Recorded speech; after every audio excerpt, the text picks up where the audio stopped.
اديني دقيقة واحدة وهمحي لك كل اعذارك اللي موقفاك عن التمرين، لان انت مش محتاج موتيفيشن ولا دافع، انت محتاج زقة بس وحاجة تفكرك ليه انت محتاج تتمرن. انا ما عنديش وقت اتمرن، انا عندي شغل ومسؤوليات. عندك شغل ومسؤوليات بس عندك وقت للسوشيال ميديا، للمسلسلات، للقعدة على القهوة.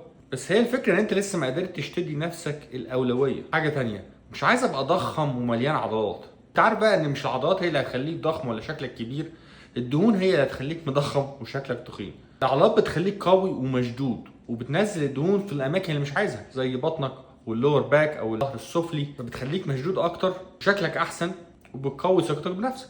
رايك في دي؟ انا جربت كل حاجه ومفيش فايده. بص بقى، انت جربت كل حاجه ما عدا الاستمراريه. عارف السر في ايه؟ السر في الملل. شيل حديد كويس، كل بروتين عالي، اتمشى شويه، خد وقتك في النوم ونام كويس، وكرر واستمر في الروتين الممل ده، وبعدك هتتغير مهما كانت الظروف. يا عم انا كبرت على الكلام ده، انا لسه هبدا دلوقتي الحاجات دي.